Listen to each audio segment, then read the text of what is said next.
Bonjour à tout le monde. Merci d'être là pour écouter Matteo Vagelli qui va nous parler un petit peu de son domaine de recherche et bien sûr d'une question bien précise, hein, mais qui relève de ce domaine. Merci à tous ceux qui sont connectés ce matin. Et je vais bien sûr présenter rapidement Matteo et lui donner la parole pendant 45 minutes. Ensuite, ou voire un petit peu plus. Ensuite, on aura un petit débat avec lui, retour bien sûr de sa conférence, mais aussi peut-être de quelques points qui relèvent un peu de ses recherches, si vous voulez, bien sûr. Alors, Matteo Vagelli, je crois, il est rattaché à l'université, je ne sais pas si c'est ma prononciation est correcte, Ca' Foscari Venezia, parce voilà. Donc, il anime et dirige un séminaire très intéressant, rattaché à cette université, Variation, qui porte un peu le titre de Variation sur les styles. Donc, le mot ou le terme de style est très important et identifie justement le domaine de recherche de Matteo. Variation sur les styles, perspective historique aussi, le terme histoire, historique, et philosophique, bien sûr. Donc, il a, parmi les publications, bien sûr, on ne peut pas fixer le CV de Matteo parce qu'il bouge tout le temps, comme déjà Matteo, parce que c'est quelqu'un de très actif. Donc, il bouge dans l'espace, mais aussi quelqu'un de très productif sur le plan de la recherche. Mais quand même, je pense qu'il reste toujours fixé sur un peu style, histoire et philosophie. Je crois que ce sont les trois articulations indissociables un peu de son domaine. Donc, il était postdoc dans plusieurs, on peut dire, institutions, surtout Harvard. Il travaille avec des institutions très importantes. Il s'intéresse peut-être actuellement un peu plus sur les possibilités d'appliquer l'épistémologie historique telle qu'il peut l'interpréter ou il peut la tirer d'autres œuvres, sur, par exemple, des domaines comme les finances, les enjeux financiers, la pensée économique. On peut, par exemple, citer rapidement le dernier article de Mathieu qui coécrit avec Sina Badi et qui a été publié dans la revue de philosophie économique, étudier la pensée économique par le prisme de l'épistémologie historique. Ça indique petit peu le sens de ses recherches, c'est un peu chercher un peu à regarder l'épistémologie historique comme un outil d'analyse et de compréhension, plutôt qu'un système d'idées ou une théorie assez rigide ou assez... Donc, il est très connu, surtout Mathéo, par la publication avec Jean-François Bronstein et Ivan Moyadiel, d'un ouvrage qui est vraiment bouche un trou énorme dans la bibliothèque française, qui est l'épistémologie historique, histoire et méthode. Ce livre a été édité en octobre 2019, quelques mois avant le Covid, je crois, et chez les éditions aux éditions de la Sorbonne. Donc, le chapitre qui porte sur le regretté épistémologue canadien Ian Hakin a été écrit par Matteo Vagelli et c'est très intéressant. Donc, je veux pas terminer, enfin, je veux pas terminer cette petite présentation de Matteo sans évoquer un ouvrage très intéressant qui m'intéresse personnellement, qui a été publié en italien, qui est en accès libre, on peut le télécharger sur Internet, qui s'intitule en italien Pensare Wittgenstein, una lettura del sapere senza fondamenti de Gargani. C'est un ouvrage très intéressant qui a été publié en avril 2023 et qui peut être aussi entre une approche, on peut dire, matérialiste enracinée dans le marxisme et une approche, on peut dire, linguistico-épistémologique telle qu'on peut l'attirer selon Gargani du Tractatus, l'œuvre majeure de Wittgenstein. Je trouve que ce livre est très intéressant. Il est écrit, on le publie en italien, mais je pense que bien sûr, sa lecture est indispensable aussi pour bien suivre toutes les articulations, comment dirais-je, les extensions des recherches de Matteo Vagelli. Alors, je vais lui donner la parole ce matin pendant, comme je dis, 45 50 minutes. Et sa conférence aura pour titre l'étude des styles de raisonnement scientifique entre épistémologie historique et archéologie de savoir, et bien sûr Ce terme de style est très, très intéressant. Ça me rappelle d'une citation qui dit que, par exemple, la philosophie analytique diffère de la philosophie continentale par son style, c'est-à-dire le style avec lequel elle aborde les questions philosophiques, les mêmes questions philosophiques. Donc, la question de style très importante. Bien sûr, elle nous rappelle toujours Gilles Gaston Granger, et c'est l'occasion aussi de se rappeler la fois que je suis en mission. Alors voilà, c'est à vous, Matteo Vageli, la parole. Merci beaucoup. Merci vraiment pour l'invitation. Je suis vraiment très content, heureux de vous rejoindre dans ces réseaux. J'ai eu la possibilité d'apprécier vos activités, et ces séminaires en particulier que vous animez. J'ai pas, par contre, eu la possibilité de me connecter pendant des séances passées, mais j'ai l'espoir de le faire dans le futur parce que j'aime vraiment beaucoup ce que vous faites. Donc, c'est une raison de plus pour être vraiment euh, content d'avoir la possibilité de partager un peu mes recherches. Merci donc d'être là et merci beaucoup de cette très belle introduction. J'aurai de slides à partager si possible. Je vais partager mon PowerPoint. Euh, ok, ça devrait être partagé. Ok, je lance donc la présentation. Euh, Comme il a été dit, il sera un peu question de style, d'un style dans l'épistémologie et dans dans un type d'épistémologie qui se veut historique dans un certain sens. Donc, c'est un peu une des questions qui me hante depuis ma thèse, finalement. Donc, même dans mon projet actuel, un projet financé par l'Union européenne, j'ai continué à travailler à cette idée d'un pluralisme scientifique qui tourne autour de la notion de style et des styles dans les sciences, style scientifique, si l'on veut, style des raisonnements scientifiques qui peuvent être censés caractériser les sciences. Euh, donc voilà, c'est que je me propose de partager avec vous. Ce sont 5 points, puis on va voir si j'ai le temps de les développer tous. Sinon, c'est pas grave.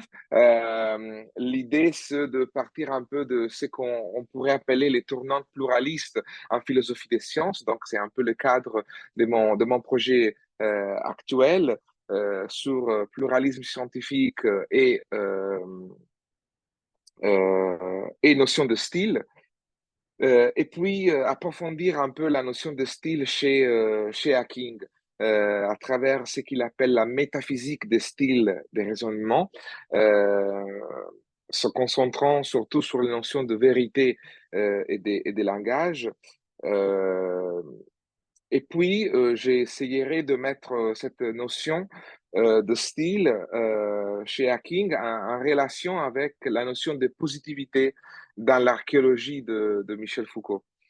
Euh, je passerai rapidement sur un quatrième point pour montrer comment cette archéologie du langage informe un peu, structure les premiers ouvrages de Hacking, surtout dans les années 70, autour de l'histoire de la probabilité et aussi un ouvrage un peu moins connu qui porte sur les langages, qui s'intitule Why Does Language Matter to Philosophy?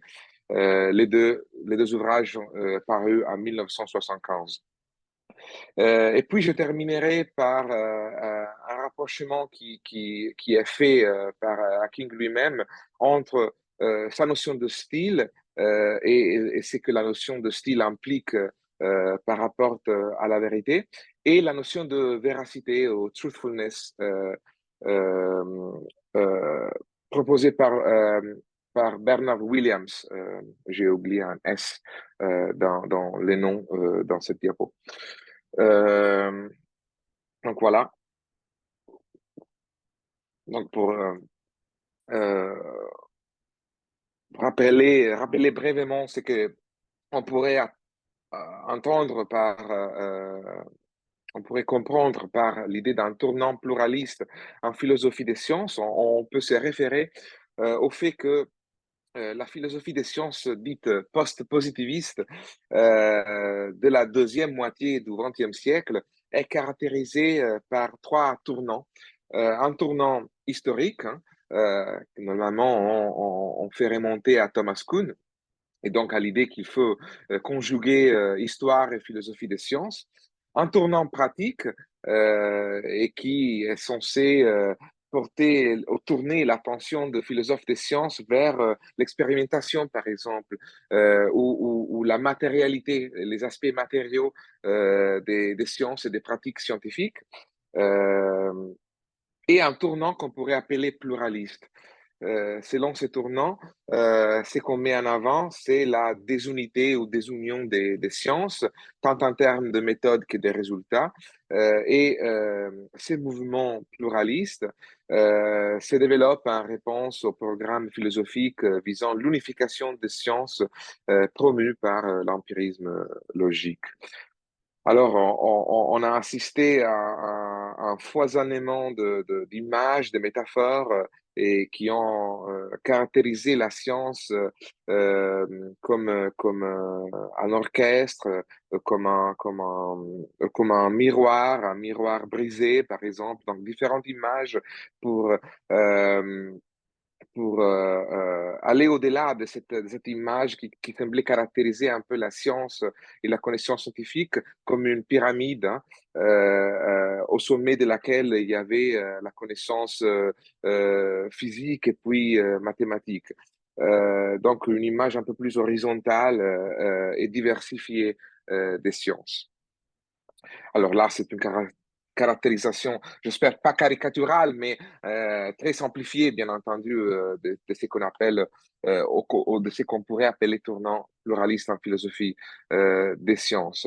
Euh, dans ce cadre, je m'intéresse au rôle que a joué la notion de style. Euh, Effectivement, tout un nombre d'historiens des sciences, de philosophes des sciences, mais aussi de scientifiques, on voit de linguistes, de physiciens, euh, ont trouvé dans la notion de style un outil plus flexible que la notion de méthode pour représenter, donner un sens à cette pluralité des normes des recherches scientifiques, à cette pluralité des standards qui semblent organiser la recherche scientifique dans les différents domaines. Euh, alors là, il y a tout un groupe un peu très divers qui, à différents titres, a fait référence à cette idée de style scientifique ou d'un ensemble de sciences qui euh, euh, se base, se structure, se développe grâce à un nombre limité de styles scientifiques. Là, on est dans un panorama plutôt anglophone qui caractérise les dernières décennies du XXe siècle, surtout, je dirais, la période entre les années 70 et le début des années 90. Souvent, ces moments d'intérêt pour la notion de style un rapport avec les sciences néglige un moment précédent euh, qui a été très important pour cette connexion entre style et connaissance et qui est une période allemande ou germanophone et qui caractérise les premières décennies du XXe siècle. Là, on a un groupe aussi divers et varié de philosophes, de sociologues, de biologistes aussi, et qui ont fait ces liens entre style, souvent au pluriel, et euh, les différentes sciences, souvent comprises dans leur développement historique.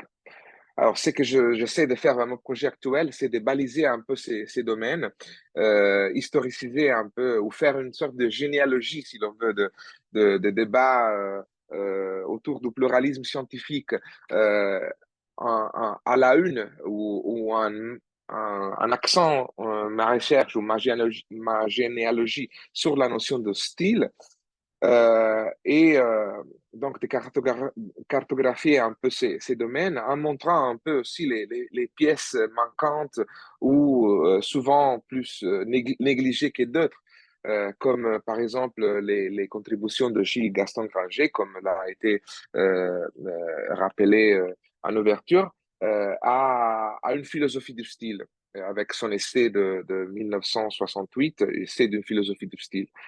Euh, mais aussi d'autres contributions comme celle du philosophe italien Aldo Gargani, qui a été un lecteur très attentif de Wittgenstein, mais qui a aussi proposé une sorte de philosophie du style appliquée aux sciences. Donc voilà, c'est un peu donc baliser ces domaines et mettre en lumière des contributions un peu moins connues, c'est ce que j'ai essayé de faire dans un article récent qui est paru dans la revue de synthèse et qui s'intitule Styles of Science and the Pluralist Turn Between Inclusion and Exclusion. Euh, ok, là, je passe à la deuxième partie euh, ou disons plutôt au deuxième volet de mon intervention, et j'essaie de me concentrer sur une des notions, ou disons une des versions de cette théorie de style scientifique, euh, une des plus connues, peut-être une des plus commentées et peut-être une des plus développées, et qui est celle de Ian Hacking. Euh, un philosophe récemment disparu. Il est disparu il y a un an, en mai 2023. J'ai eu l'opportunité de visiter ses archives. Les archives de Hacking se trouvent à Toronto. Et comme je savais que Hacking avait commencé à s'intéresser à cette idée de style des raisonnements à la fin des années 70, au début des années 80, j'ai trouvé tout un cahier qu'il avait rédigé quand il était à l'université de Bielefeld en Allemagne, euh, euh, dans un groupe d'historiens, philosophes des sciences qui s'intéressaient à la notion de probabilité. Il y avait Theodor Porter, Lawrence Kruger, Lauren Daston, Guy Renzer et beaucoup d'autres. Euh, et donc, ils étaient là à Bielefeld pour parler de l'histoire et de la philosophie de la probabilité. Et dans ces cahiers, j'ai trouvé une remarque d'Hacking. À un moment donné, il écrivait But now I want to turn to style. Donc, après de centaines de pages où il prenait des notes sur la probabilité, hein, sur les conférences qui étaient organisées dans le cadre de ces groupes de recherche en Allemagne. Euh, il développait à côté de cela tout un projet sur la notion de style. Et là, il avait aussi en bas noté ce nom de Crombie, qui est l'historien de sciences duquel il tire cette idée de, de style de style de pensée, notamment l'historien de sciences Crombie parlait de style de pensée qui caractérisait le développement des sciences européennes. Euh, voilà, King a développé son projet de style scientifique sur plus de 30 ans. Son premier effet manifeste est de, euh,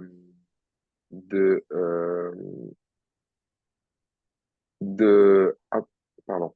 Euh, vous voyez plus là. Est-ce que vous voyez là le partage de diapos maintenant? Ok, j'avais eu un problème avec mon écran. Euh, J'arrive pas à voir les temps qui passent. Donc, euh, comme je m'approche si je m'approche à la limite, vous me préviendrez et je vais. Non, allez-y, allez-y, Mathieu, jusqu'au bout, hein. Ok, ok, ok. C'est intéressant. Mais interrompez-moi sans problème. Donc D'accord. voilà, il y a toute une série de publications, ces manifestes, ces premiers manifestes de 1982, Language, Truth and Reason, euh, dont les titres déjà, c'était une sorte de paraphrase d'un ouvrage de Ayer, où ce philosophe parlait un peu de l'empirisme logique. Donc, il y avait cette idée. J'ai un retour, je pense qu'il y a quelqu'un avec les micros ouverts. Voilà. Ok, voilà, maintenant c'est fermé. Euh, Merci. Donc, il y avait un peu cette idée déjà dès le départ de proposer cette notion de style comme un méta-concept, un outil analytique et de les mettre un peu dans les mêmes sacs, dans les mêmes débats que les notions de schéma conceptuel chez Quine ou paradigme chez Kuhn. Euh, et donc, de l'insérer ou de l'encadrer dans une tradition plutôt anglophone euh, de philosophie des sciences. Et puis, toute une série de développements théoriques de cette notion euh, dans les années 80 et au début des années 90. Et puis, une série d'applications. Il a appliqué ces concepts de style de raisonnement scientifique à la statistique, donc au raisonnement statistique, aux mathématiques et au style des laboratoires, comme il l'appelle, donc aux sciences expérimentales.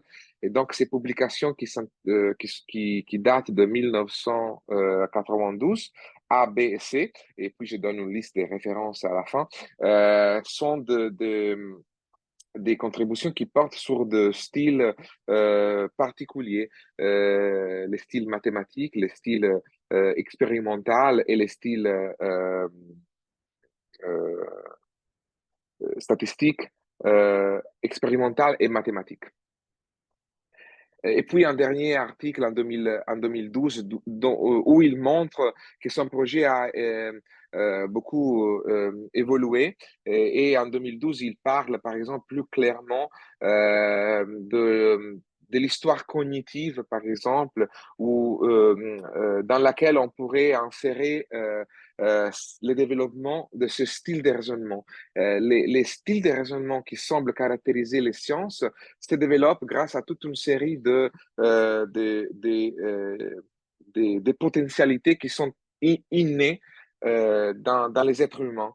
Et donc, il s'intéresse un peu à cette naturalisation, si l'on veut dire, possible, cet enracinement cognitif et évolutif de manière de penser. Mais c'est vraiment une piste qui ouvre en 2012 et qui il n'a pas vraiment les temps de développer parce que Hacking, même s'il est mort récemment, il a, on peut dire qu'il a quitté la philosophie en 2014, donc peu après la publication de cet article. Donc, il n'a pas vraiment développé cette piste cognitiviste sur les styles de raisonnement.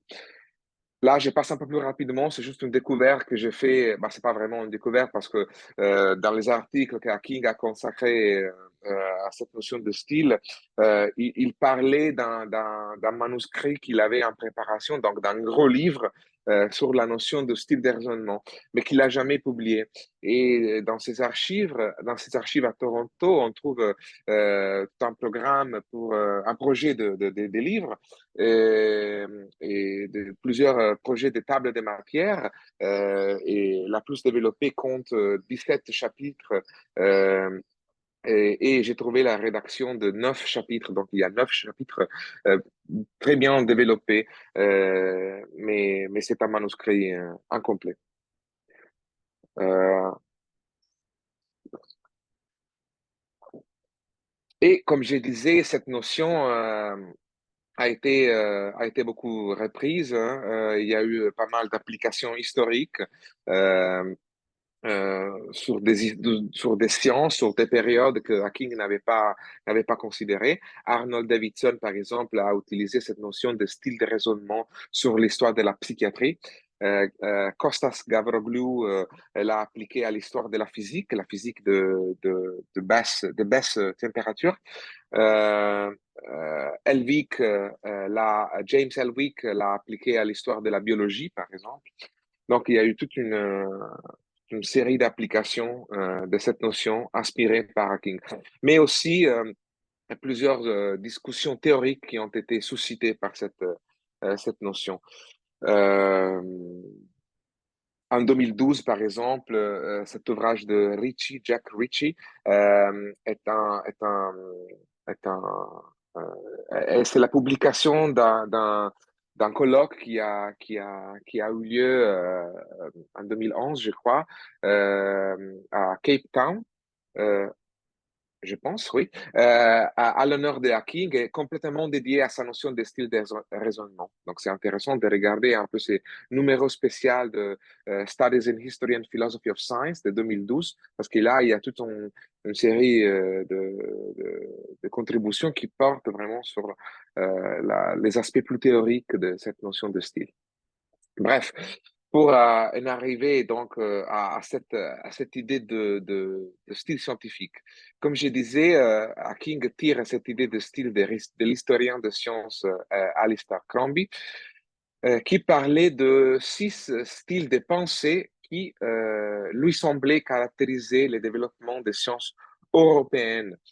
Et là, déjà, il y avait un défaut de eurocentrisme qui a été remarqué à plusieurs reprises. Donc, l'idée vraiment euh, qu'il fallait regarder du point de vue du présent et de l'Europe du présent. Crombie était un historien des sciences de Oxford. Euh, euh, Donc, c'est que pouvait compter comme un raisonnement scientifique et en faire la généalogie ou en retracer l'histoire. Donc, c'est une histoire présentiste, si l'on veut, et un peu eurocentrique. Euh, Hacking reprend cette liste à son compte, une liste qui va de la postulation mathématique chez Thalès, donc chez les Grecs, qui passe par l'exploration, la mesure expérimentale, donc l'expérimentation simple, on pourrait dire, comme on pourrait la retrouver par exemple à partir de Galilée au XVIIe siècle. Et puis on passe à la construction hypothétique des modèles analogiques. Par exemple, on s'est fait des théories ou des modèles sur comment fonctionne la réalité, les mondes, mais aussi comment fonctionnent nos apparats expérimentaux. Et puis, il y a les raisonnements à travers la taxonomie et la comparaison, puis l'analyse statistique et la probabilité pour arriver dans une sorte de progression historique à l'explication historique génétique on peut faire remonter à des figures aussi diverses que Darwin pour la biologie, à Marx pour l'analyse historique, politique, à Freud pour la psychanalyse, etc. Ça dépend de comment on définit cette explication historique génétique. Donc, Hacking prend cette liste, déjà commence à la discuter et, par exemple, il se demande s'il n'y a pas de style qui, une fois, a été très répandu, des styles de succès, et puis ont été abandonnés, comme par exemple un style qui était centré sur la figure de Paracels, un médecin, philosophe, savant, thaumaturge du XVIe siècle et qui avait fondé une sorte de style de pensée hein, et qui était très appliqué, très accepté en Europe et qui tout d'un coup hein, ou très rapidement a disparu et cessé d'être utilisé et a cédé la place à d'autres manières, d'autres styles de procéder. Hein. dans la médecine, mais aussi dans la chimie, par exemple. Donc, des styles abandonnés, ça c'est un exemple de style qui n'est plus avec nous. Mais il pourrait y avoir aussi des styles qui n'apparaissent pas dans cette liste et qui sont toujours avec nous.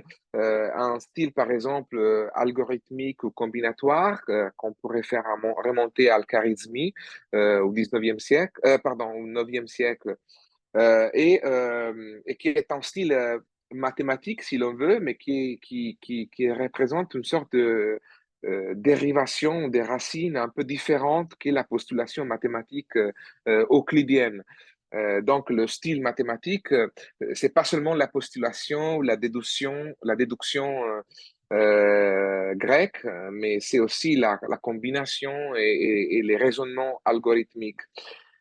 Et à côté de ce style algorithmique, Hacking il se demande si on ne pourrait pas parler d'un style de laboratoire, par exemple. Un style de laboratoire qui peut-être émerge grâce à la fusion, à la combinaison d'un style 2, le style de l'exploration et de l'expérimentation simple, hein, de la simple observation des phénomènes, et le style 3, celui des modèles analogiques et des hypothèses.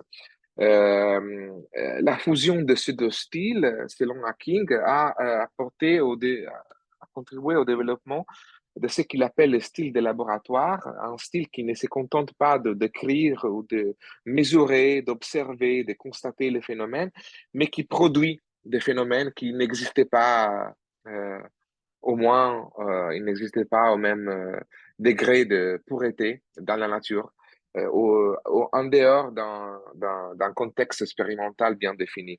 Comme par exemple le vide. Le vide était un phénomène qui n'avait pas, n'avait jamais existé dans la nature avant Robert Boyle et la création de de sa pompe euh, au XVIIe siècle.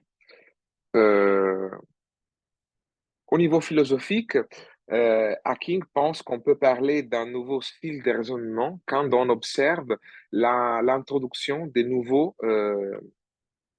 types d'objets, des types d'entités. Donc, il y a toute une ontologie qui est impliquée par l'émergence d'un nouveau style de raisonnement. Euh, on assiste à l'introduction des nouveaux types de propositions, des propositions qui sont vraies ou fausses. C'est King, comme on va le voir, appelle un nouveau type de positivité, mais aussi des nouveaux types de lois, des nouveaux types d'explications, etc. Et Hacking retravaille, selon les publications, cette liste des nouveautés qui sont introduites par un style. Mais l'idée qu'il retient, c'est que tous les débats ontologiques, les débats autour du réalisme ou de l'antiréalisme, des entités postulées, des entités théoriques et qui semblent parfois hanter la philosophie des sciences. Euh, Par exemple, voilà, tous les débats sur la réalité ou ou la non-réalité ou construction sociale des entités euh, comme celle de la physique, les entités subatomiques qu'on ne peut pas vraiment regarder avec les yeux, mais qu'on peut produire, reproduire, représenter techniquement. Euh, Tout un débat qui a caractérisé les guerres des sciences, les science wars, surtout dans les années 90. Hacking tente de reprendre un peu ce débat et de l'encadrer à travers cette idée qu'il y a des styles de raisonnement et l'émergence d'un style de raisonnement porte des débats sur l'existence ou moins de toute une série d'entités comme le taxa dans la biologie. Est-ce que les taxa existent ou ce sont seulement des manières d'organiser la réalité? Est-ce que les entités des mathématiques, les nombres, par exemple, ou les figures géométriques plus élémentaires existent vraiment ou non? Ou non? Euh, donc ça, c'est un peu la première conséquence d'un style de raisonnement, de l'introduction d'un nouveau style de raisonnement. Et l'autre, c'est l'effet que chaque style de raisonnement introduit des styles d'autostabilisation, des procédés, des mécanismes par lesquels un style assure sa survie. Euh, chaque style introduit des normes. Par exemple, les sciences du laboratoire produisent des phénomènes, comme Hacking l'a dit, amènent à l'existence des entités sur lesquelles les scientifiques, après, sont censés produire des propositions vraies ou fausses. Donc, cette production de phénomènes, c'est une manière grâce à laquelle les sciences expérimentales ou les styles expérimentaux se stabilisent. Mais les statistiques, par exemple, ont d'autres procédés. Par exemple, on peut utiliser les statistiques sur eux-mêmes pour corroborer les statistiques. Donc, on peut juger un certain type de statistiques plus corroboré ou plus statistiquement fondé qu'une autre statistique. Donc, cette récursivité des styles assure, par exemple, l'effet que nous continuons à travailler avec cette liste des styles alors qu'on a abandonné, par exemple, les styles de Paracels pour soigner le maladie ou pour expliquer la combustion des métaux. Euh, donc voilà, encore un approfondissement philosophique. Selon Hacking, les styles émergent historiquement. Certains styles résistent, restent avec nous, et d'autres sont abandonnés. Pour des raisons qu'il est philosophiquement intéressant d'aller investiguer ou rechercher. Les styles sont plutôt collaboratifs, donc les styles ne s'excluent pas réciproquement. Donc, dans ces points de vue, ils sont quelque chose de très différent que les paradigmes kuhniens, ou au moins dans la manière dans laquelle King entend les paradigmes de Kuhn. Donc, les styles ne ressemblent pas à des manières de voir le monde euh, euh, qui s'excluent réciproquement.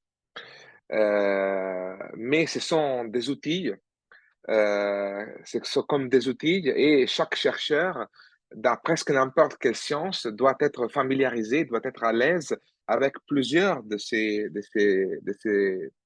outils dans cette boîte à outils de style des rendements. Donc, n'importe quel chercheur en sciences sociales ou dans les sciences de la vie, par exemple, doit être familiarisé avec des procédés statistiques ou des manières de raisonner taxonomiques, par exemple. Donc, voilà, ce sont des outils. Et généralement, sont cumulatifs. Donc, une fois qu'on a appris à raisonner dans une certaine manière, on ne cesse pas de raisonner de telle manière. Ce sont rares les cas d'abandonnement d'une manière de raisonner. Donc, les styles ont une tendance à rester avec nous. Euh, euh, et en plus, au point C, comme je l'ai marqué sur ces transparents, les styles peuvent fusionner et donner lieu à d'autres styles. Les styles 2 et 3 peuvent fusionner et créer un style de laboratoire qui se caractérise par la création de phénomènes.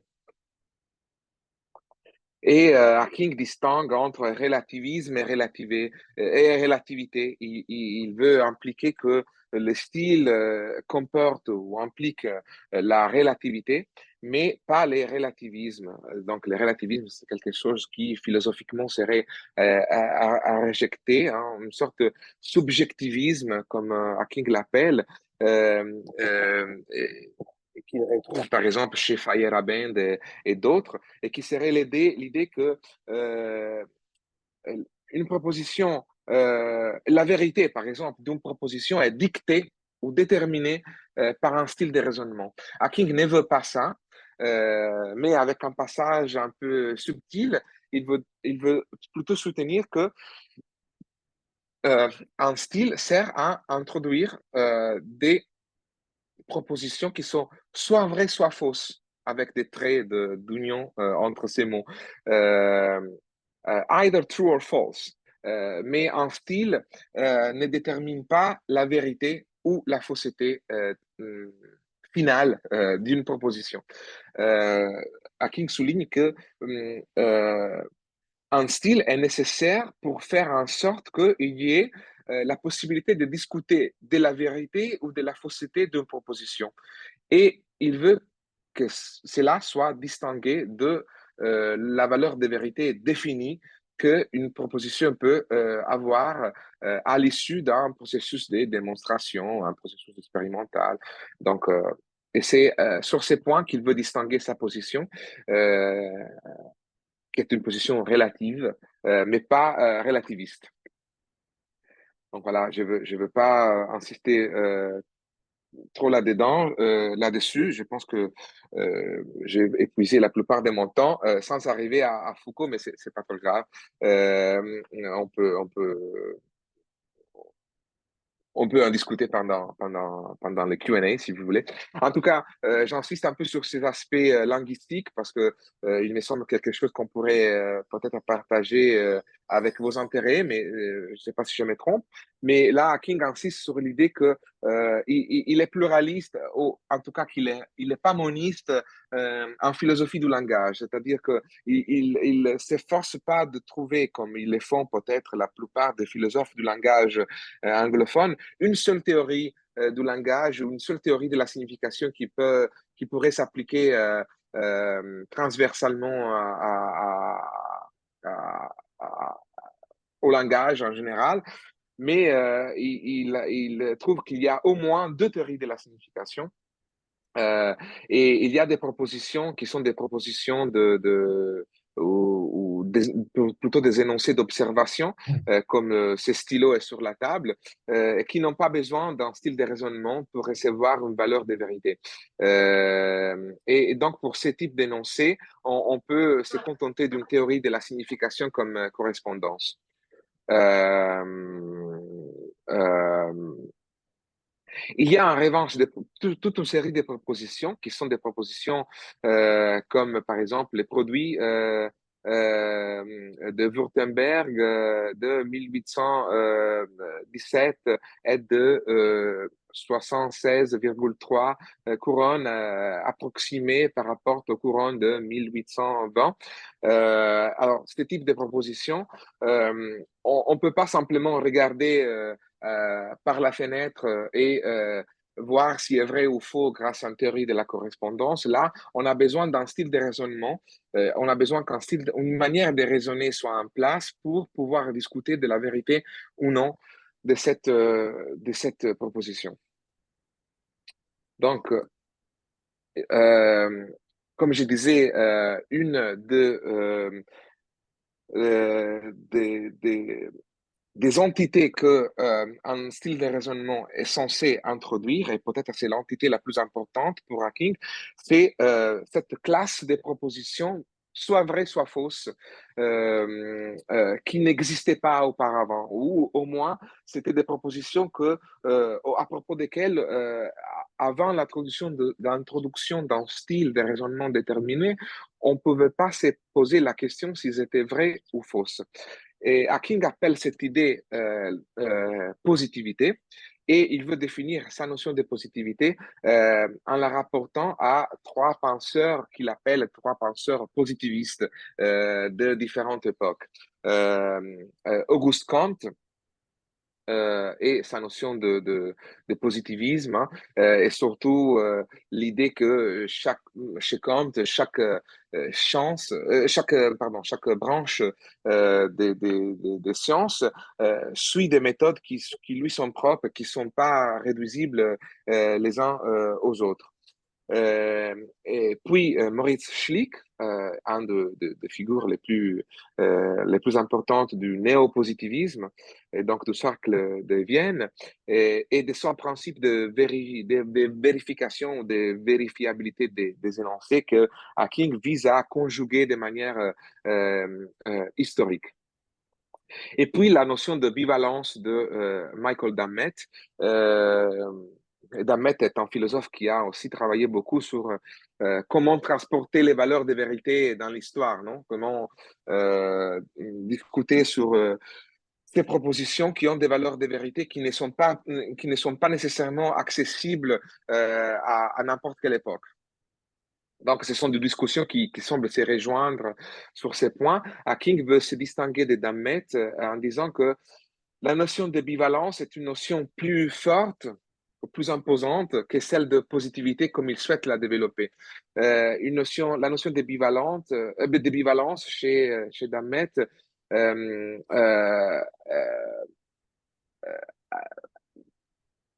amène, disons, à se concentrer sur ces énoncés qui sont soit définitivement vrais, soit définitivement faux, alors que Hacking ne veut pas aller jusqu'à là, il veut s'arrêter à la vérité-fausseté, ou vrai ou faux, donc aux énoncés qui sont soit vrais, soit faux. Et donc, pour ces concepts un peu plus subtils de positivité, c'est à Foucault qu'il se réfère en disant, par exemple, que ces concepts de positivité est venu en premier lieu de Foucault, dont l'influence, là je cite, l'influence sur l'idée de style de raisonnement est plus profonde que celle de Kant ou de Crombie. Donc, l'idée un peu de mon intervention est la partie conclusive de mon intervention est de montrer comment c'est la lecture de Hacking qui a guidé un peu euh, les projets de style depuis les débuts. C'est vraiment la lecture de l'archéologie de Foucault. Et donc, il y a tout un rapprochement possible entre l'analyse des pratiques discursives chez Foucault dans l'archéologie et comment Hacking pense les implications de l'émergence d'un style de raisonnement au niveau de la vérité et au niveau du langage, surtout vers la fin des années 90 et le début des années 80. Pardon, 70 et le début des années 80. Combien de temps il me reste? Ah, il vous reste encore, disons, S'il me reste. oui, 10 minutes hein, pour Ok, un ok. petit peu Alors, développer un petit peu davantage sur Foucault et voilà, conclure. exactement. conclure. Merci, merci. Donc voilà, là, c'est juste une série de points et de citations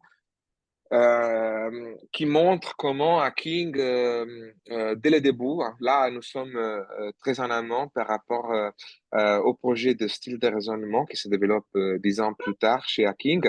Hacking lisait l'archéologie du savoir, il était les premiers, sinon, à ma connaissance, il était le premier à écrire, à rédiger un compte-rendu de l'archéologie du savoir en anglais et où il s'efforce vraiment de montrer comment Foucault et comment les projets de recherche de Foucault est, comme il le dit dans ce compte rendu, dans le même line of business que la philosophie des sciences anglophones. Euh, et au début, il veut vraiment montrer que euh, Foucault fait sur les versants européenne, continentale, français, c'est que Quine et Feyerabend font pour les anglophones. Donc, opérer un shift from what is meant to what is said. Donc, le statement, l'énoncé.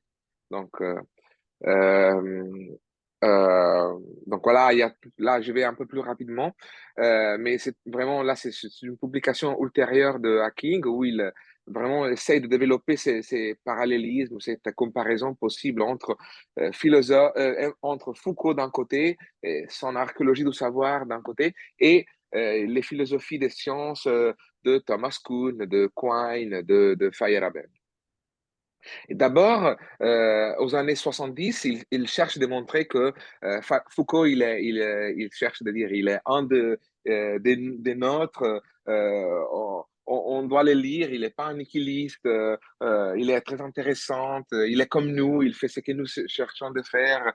Et après, comme on s'approche à ces tournants des années 80, il cherche en fait à dire non, il est peut-être mieux que certains d'entre nous. Hein. Il fait quelque chose de plus subtil que quoi? Il fait quelque chose de plus subtil que Kuhn. Il nous permet de nous intéresser pas vraiment à la vérité, mais à la vérofausseté. Autrement dit, à la positivité. Et c'est ça qui compte vraiment pour une philosophie des sciences qui se veut historique. Euh, voilà, par exemple, cet article de 1983, il dit, pardon, j'ai pas traduit ces passages en français, j'espère qu'ils sont compréhensibles. King dit, we commonly have the idea of propositions which are either true or false, and of methods of reasoning which help us to find out the truth value of those propositions. The propositions we suppose exist in their own right, free and independent of arguments in their favor. The arguments and reasoning that we deploy emerge only gradually in the course of the history of science, but that does not affect the autonomy of propositions. Là, Hacking veut reproduire ce que la philosophie des sciences ou la philosophie du langage anglophone pense couramment, et il veut contester cette idée. Non, il faut pas penser comme ça. Au lieu de penser comme ça, il faut, là, on a la deuxième situation, penser que each discourse has what Foucault calls its own field of positivity. I gloss this as its own field of candidates for a positive knowledge that is determined by a style of argumentation, not only fitting that discourse, but helping to define it.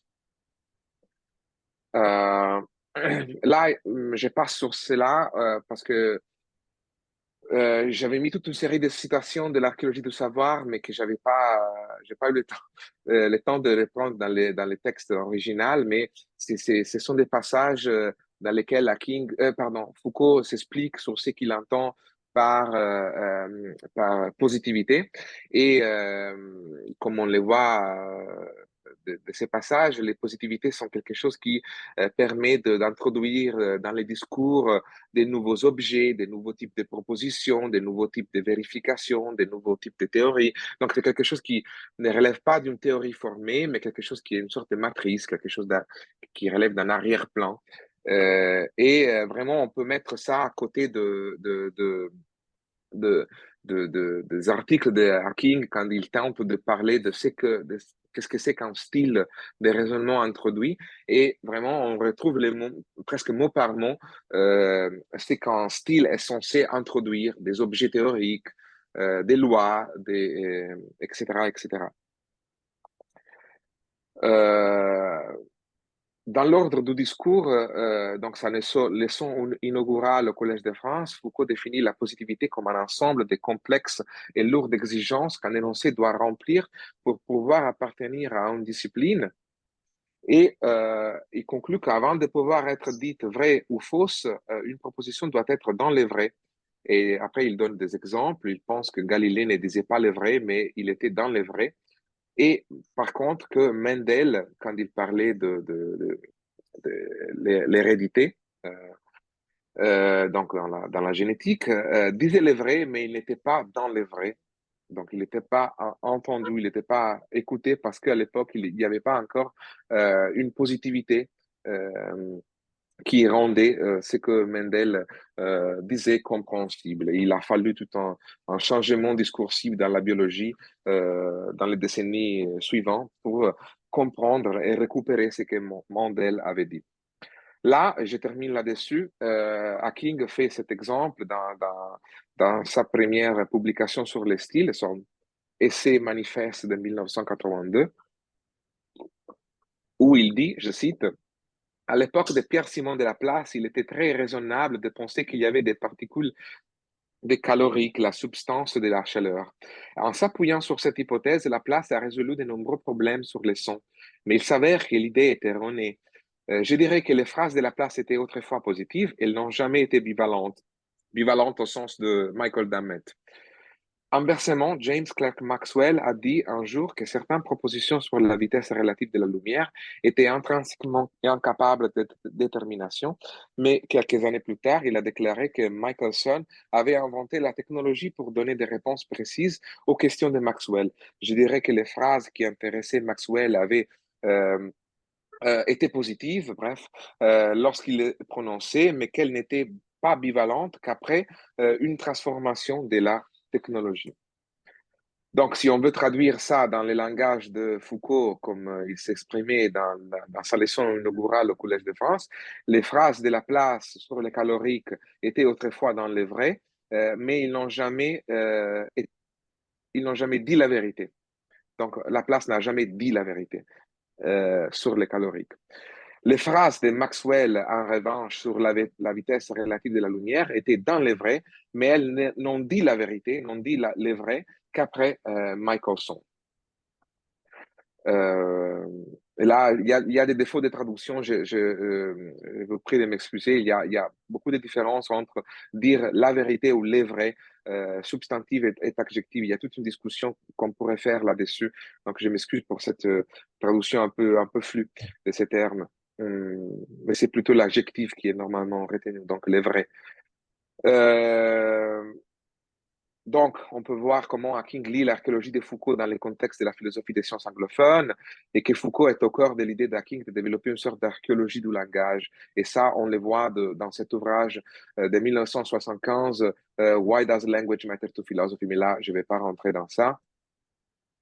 Euh, et je ne vais pas non plus rentrer dans Bernard Williams et dans la manière dans laquelle Hacking a reformulé cette idée de positivité en s'appuyant sur les couples conceptuels ou la dichotomie entre truth and truthfulness, donc vérité et véracité, comme l'a formulé Bernard Williams dans son ouvrage de 2002. On peut y retourner si vous voulez dans la discussion.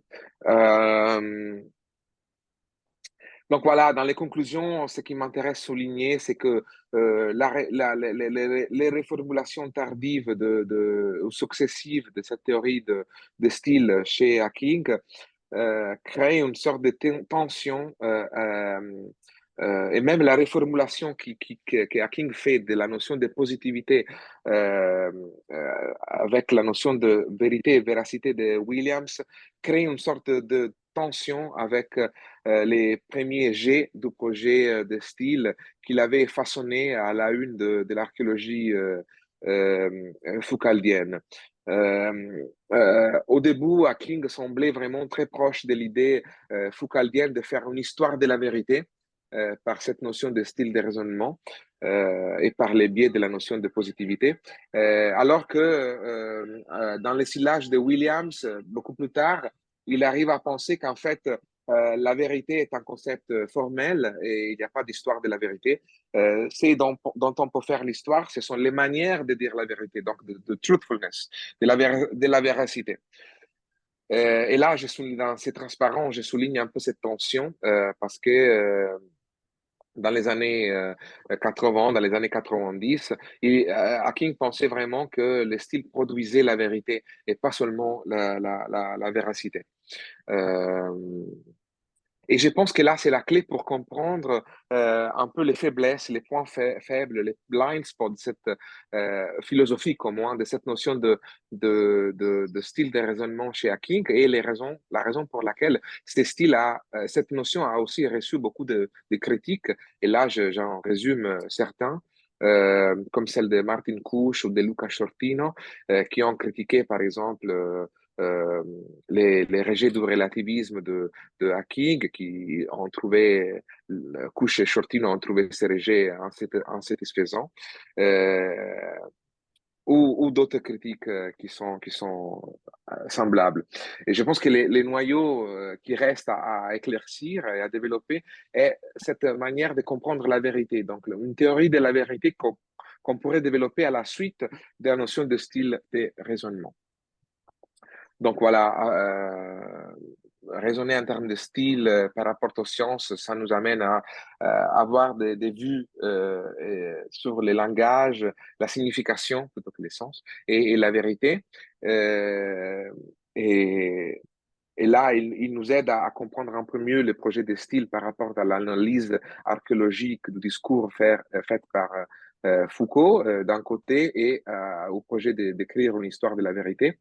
Un point important, c'est le passage de la notion de positivité à la notion de véracité, comme je le dis, mais un peu rapidement vers la fin de mon intervention. Voilà, j'ai conclu juste un mot de self-promotion. Là, il y a cet ouvrage qui est paru, il y a plusieurs contributions sur de hacking sur le style.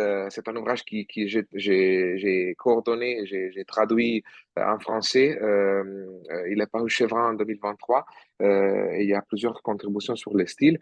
Et dans un ouvrage qui va paraître en juillet, donc dans un mois, chez Springer, je vais parler un peu d'épistémologie historique. Il y a tout un chapitre sur le style de raisonnement hacking et où j'ai discute cette dérivation foucauldienne et cette idée de positivité comme étant à la base du projet hackingien de style de raisonnement. Je m'excuse d'avoir débordé dans les temps que j'avais. Je vous remercie de votre patience et de votre attention. C'est normal. Merci beaucoup. C'est nous qui vous remercions pour cette belle conférence très intéressante qui pose beaucoup de questions, hein, donc qui pose beaucoup de points. Je pense que c'est une conférence à la fois de philosophie du langage et de philosophie des sciences. Je me rends compte, après vous avoir écouté, que la notion de style, c'est un peu une notion qui, bien sûr, par-delà sa dimension quantum-unitiste, épistémologiquement parlant, elle met rang solidaire des notions comme langage, sens et vérité. Et bien sûr, je vous remercie pour cette conférence et pour cette démarche qui est très intéressante. Je pense qu'il s'inscrit dans ce que nous pouvons appeler la philosophie analytique en épistémologie ou des sciences en épistémologie historique. Et bien sûr, j'ai des questions, vraiment, mais je vais commencer d'abord à laisser les autres parler et à donner la parole à la salle. Alors, il y a Olivier Morisot, je vous en prie. Bonjour, merci beaucoup pour cet exposé, vraiment très agréable. J'ai une question sur un des éléments que vous avez évoqué à la fin qui permettra de prolonger peut-être euh, un discours que vous avez dû écourter. Ma question, elle porte sur cette distinction entre être dans le vrai et dire le vrai ou dire la vérité. Et la question qui s'articule à ça, cette distinction, elle est permise par un jugement rétrospectif qui permet de juger de l'insertion d'une proposition dans un style ou pas, euh, et donc qui permet de dire que la proposition ancienne, elle était dans le vrai ou qu'elle ne l'était pas par rapport relativement à ce style. Mais qu'est-ce qui nous assure, enfin, j'ai l'impression que dans l'autre proposition, enfin, dans l'autre aspect qui nous dit qui nous permet d'affirmer que un tel ou un tel était, enfin, disait le vrai ou disait la vérité, euh, il y a quelque chose de plus absolu dans ce jugement. Qu'est-ce qui nous assure que ce jugement, enfin, quels sont les critères qui nous assurent que ce jugement, relativement à cette ancienne proposition, selon lequel elle dirait la vérité, que ce jugement-là n'est pas inscrit lui-même dans un style. Enfin, qu'est-ce qui nous assure de son absoluité en quelque sorte, relativement à la vérité? Moi, je n'ai pas compris la notion de vérité. Voilà, j'espère que ma question n'était pas trop confuse. Non, non, pas du tout. Je vous remercie beaucoup, surtout le deuxième volet de la question. Ah, je ne sais pas si vous voulez. Est-ce que je réponds ou vous voulez Oui, oui, oui, préférer allez-y. Allez-y. Oh, je me suis Non, non, lancé non. parce que Non, ça non, m'a vraiment bien sûr. suscité beaucoup de réflexions. Et euh, c'est sans doute, pour rebondir, réagir surtout de premier abord au premier point. C'est un jugement rétrospectif, bien sûr. Donc, dans cette manière de faire l'histoire des sciences, l'histoire des savoirs, il y a un jugé, un préjugé qui reste présentiste, effectivement. Donc, j'ai parlé tout à l'heure de l'eurocentrisme et du présentisme de Crombie. Donc, c'est une histoire faite du point de vue du présent. Mais cela ne change pas vraiment chez Hacking ni chez Foucault. C'est vrai que chez Hacking ou peut-être chez Foucault, il y a l'idée que chez Hacking, il y a l'idée qu'il faut ouvrir, il faut regarder d'autres cultures, il faut, mais et chez Foucault aussi, il y a l'idée qu'il faut faire les ethnologues de notre propre culture, mais il n'empêche que c'est un peu leur point d'observation sur l'histoire des concepts scientifiques ou des catégories du savoir, c'est un positionnement dans le présent, dans leur actualité. Et donc, c'est un jugement rétrospectif et qui, dans la mesure où il est fondé dans le présent, peut changer pour changer. Donc là, c'est un peu l'idée de l'épistémologie historique.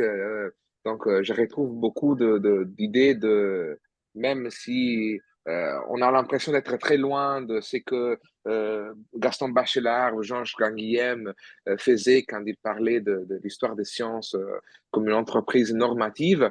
Mais il me semble que c'est un peu la même idée euh, d'une histoire des sciences ou de la pensée qui doit être continuellement refaite. Donc, aucun jugement dans ce sens est définitif. Et donc, ce qui est vrai aujourd'hui, ou ce qui nous semble être avoir été dans les vrais, dans les passés, peut basculer dans les faux, comme le dit François Delaporte dans un essai fondamental sur cette idée de dire les vrais, être dans les vrais. Delaporte a beaucoup insisté sur ces couples conceptuels, qui d'ailleurs est une idée que Foucault tire de Georges Canguilhem. Et Georges Canguilhem tire à son tour cette idée de Alexandre Coiré. Donc, on voit qu'il y a un enracinement dans l'épistémologie française. Hein. Et donc, je voulais créer un écho chez Hacking, un écho français de cette idée de positivité. Donc, pardonnez-moi, je me suis un peu éloigné de votre point d'intérêt. Euh, et donc, si c'est rétrospective, c'est définitif? Non, c'est jamais définitif.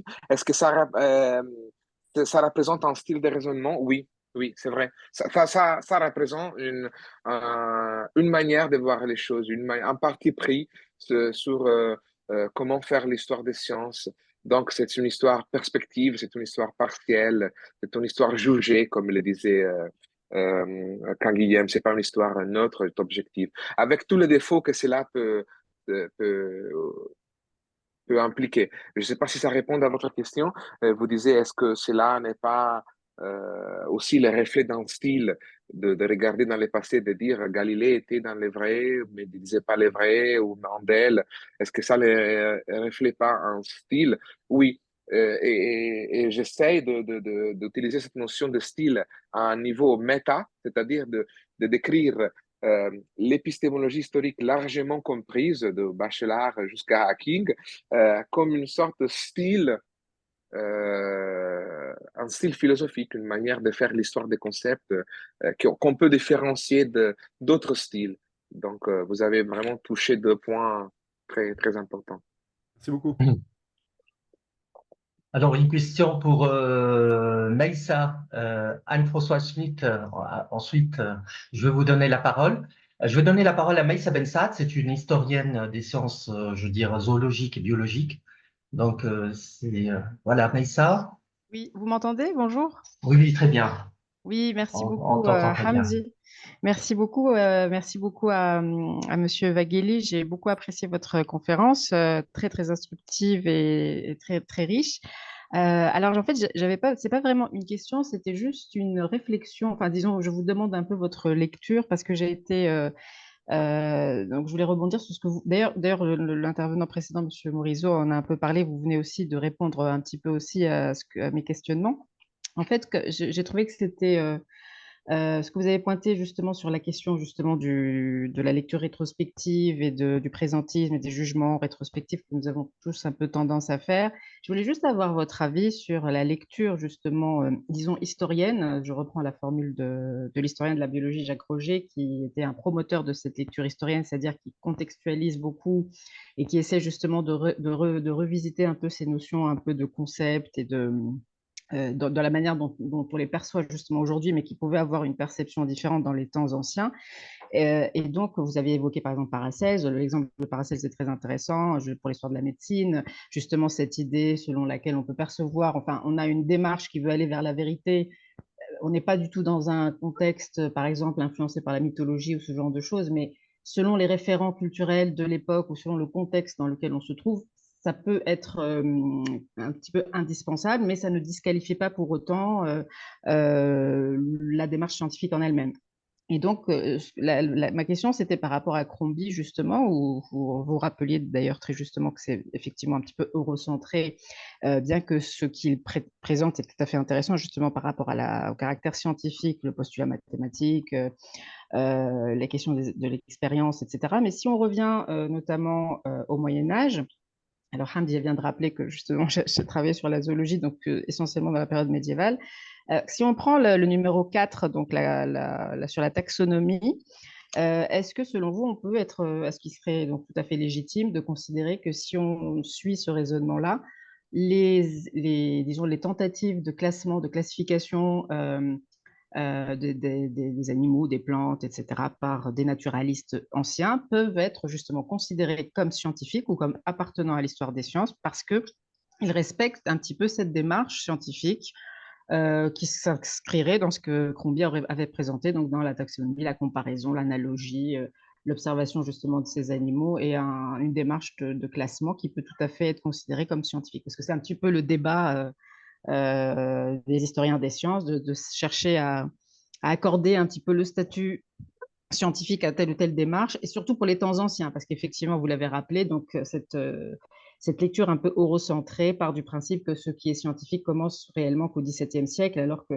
des études assez récentes remettent un petit peu en question tout cela et peuvent, en remodelant, en remaniant la définition de la science ou de ce que le savoir scientifique peut contenir, on peut envisager des démarches scientifiques, disons entre guillemets, qui datent du Moyen-Âge, voire de l'Antiquité, dans d'autres contextes culturels, quoi. Donc, je ne sais pas si ma question est... Enfin, c'est pas une question, comme je vous disais, c'est un petit peu, je vous demande un peu votre regard, votre opinion sur ça, en fait.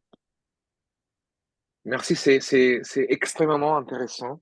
Et, je vois au moins deux points là aussi.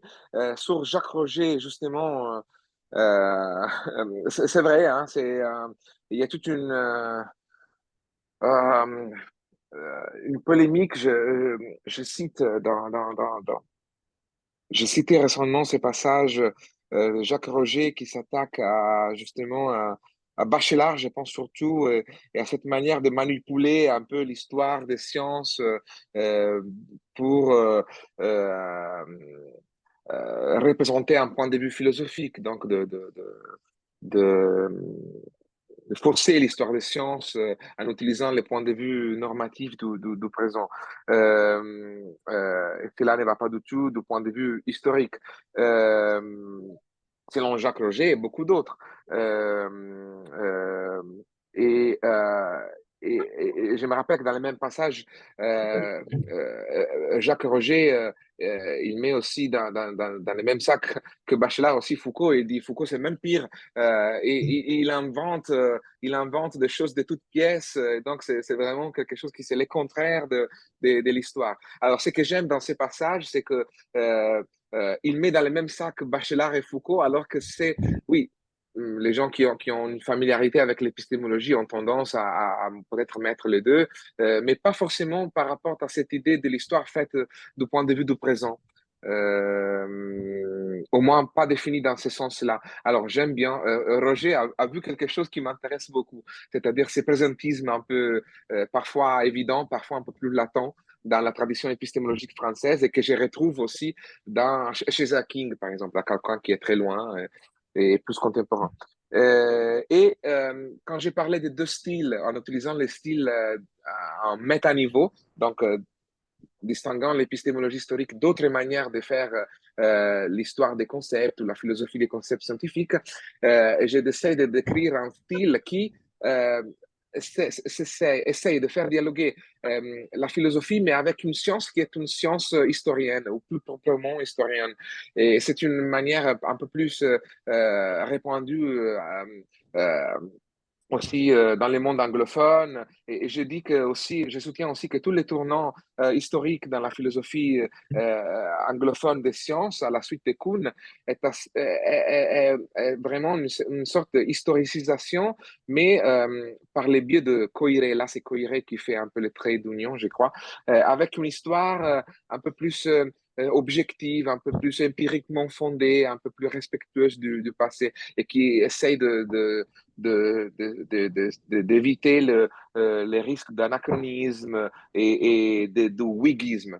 Euh, euh, et en faisant cela, il s'éloigne de ce style de ce style de raisonnement philosophique ou épistémologique qui, pour moi, est celui de l'épistémologie historique, qui est vraiment présentiste, mais dans un sens qu'il faut préciser. Donc, les points de Jacques Roger, c'est très important. Sur la taxonomie, je ne suis pas expert, mais je peux me référer à un des points problématiques de cette taxonomie est justement que elle semble une progression qui fait penser à plusieurs problèmes. Par exemple, le fait qu'entre le style 1 et le style 2, il se découle des dizaines de siècles, comme si au Moyen Âge, rien ne s'est passé. Et, par exemple, et donc évidemment, c'est quelque chose un peu trop schématique qui est très simple de falsifier, de montrer comme il faut. Euh, mais Hacking, n'étant pas lui-même un historien de sciences à proprement parler, a cherché de le faire. Par exemple, il a fait son premier cours au Collège de France dédié à la notion d'espèces naturelles, aux classifications naturelles. Et il essaye de faire une histoire de cette idée de natural kind. Et il se demande quand est-ce qu'on commencé à faire ça? Est-ce qu'il faut remonter à Cesalpino, Andrea Cesalpino, ou plutôt à Linné? Ou plutôt parce que normalement on parle de Linné, on parle de Linné, de débat Linné-Adamson par exemple, mais on ne pourrait pas remonter plus loin que ça. Alors il arrive à l'idée que chaque style, on ne sait pas quand est-ce qu'on commence à raisonner dans une certaine manière. C'est pas vraiment comme les Kant dans sa critique, la lampe qui switch on dans la tête d'un seul penseur, Ouais. qui s'allume sur la tête d'un seul penseur. C'est quelque chose de beaucoup plus collectif.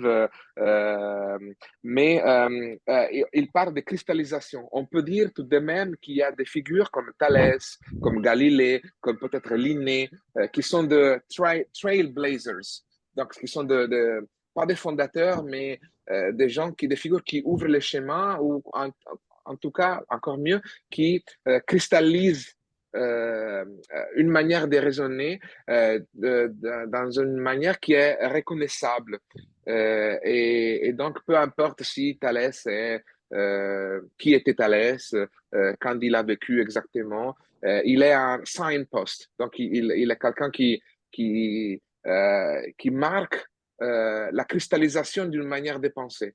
Donc, on comprend très bien qu'on est dans une démarche qui est beaucoup philosophique et pas vraiment historique, donc pas vraiment attentive aux détails historiques. Merci Alors, beaucoup. Non, merci. merci. Alors, Anne-François Schmitt. Bonjour, bonjour. Merci pour Bonjour. d'insister sur la notion de style. Je pense que c'est très important et ça vous a permis, par exemple, d'éviter certains types d'exclusion de la théorie et je pense que c'est très important. Mais il y a une chose qui m'étonne, c'est que j'ai l'impression, peut-être que je me trompe, mais j'ai l'impression que vous identifiez le style avec des types de raisonnement. Et ça me paraît très curieux. Il y a des études sur le style qui, justement, déplacent cette question.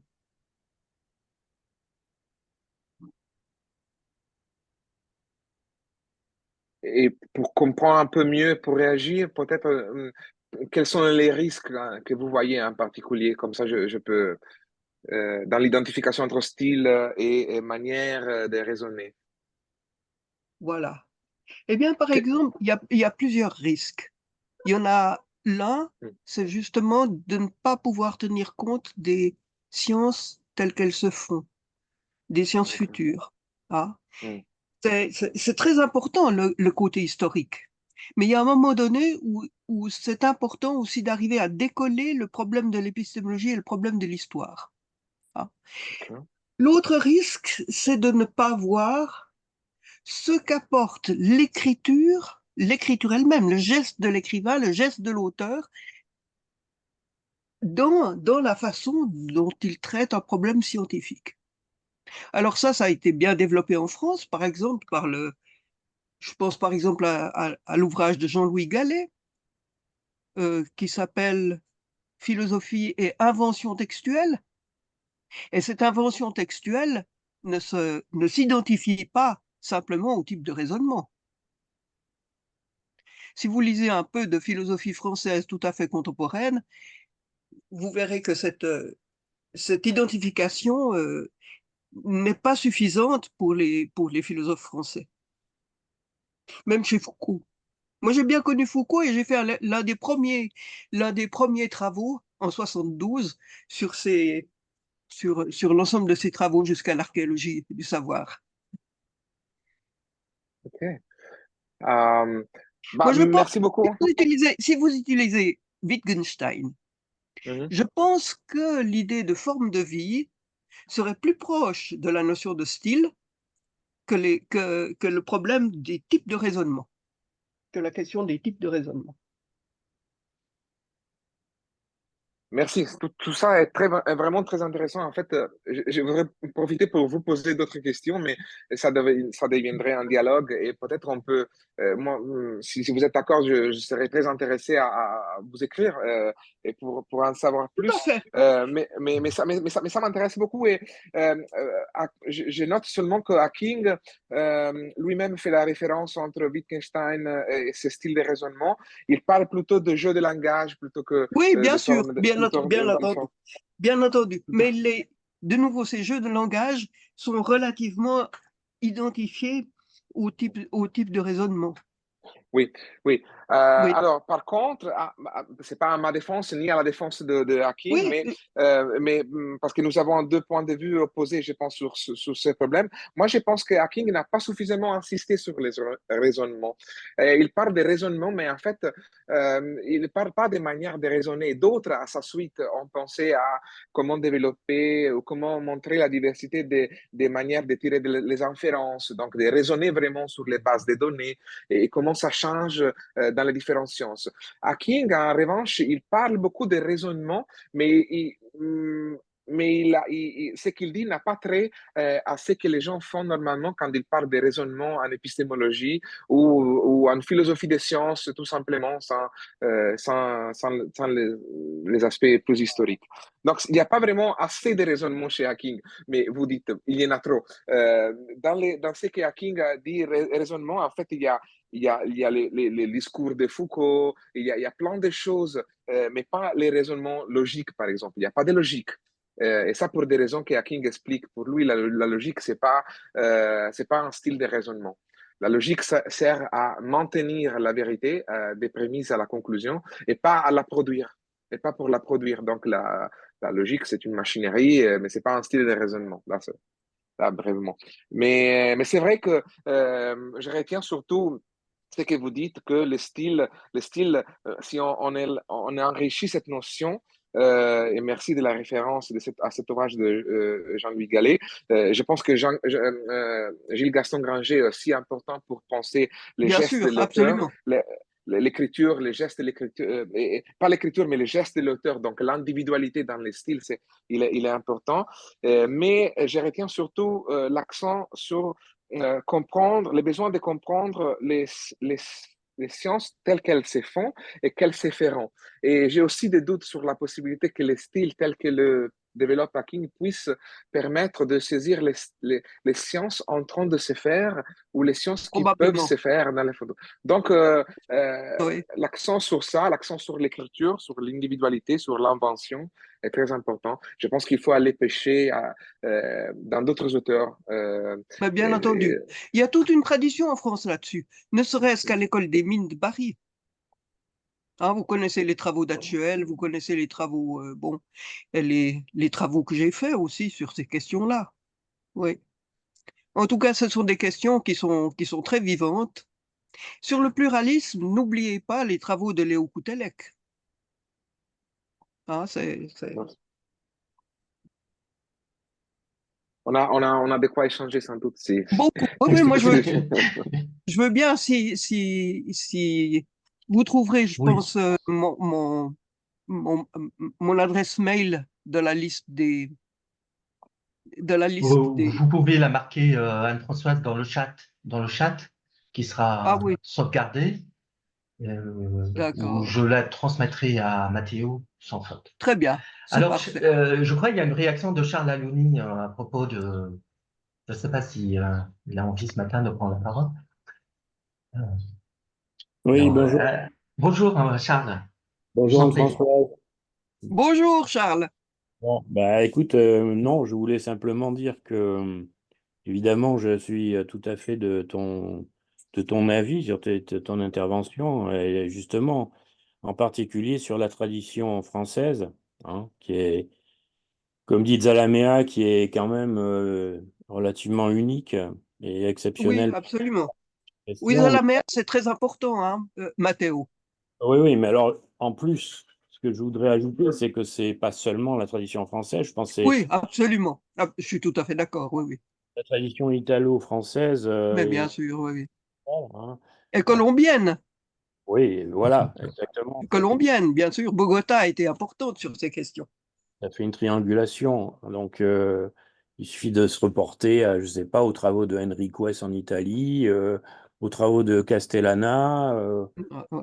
Et en France, bon, on n'a rien qui manque. Mais justement, moi, pour moi, je dois dire, c'est toujours une chose qui m'a stupéfait avec Hacking, c'est le succès de Hacking. Mais moi, tout ce qui a été dit là, par exemple, c'est défoncer des portes ouvertes. Enfin, je veux dire, c'est une telle Mhm.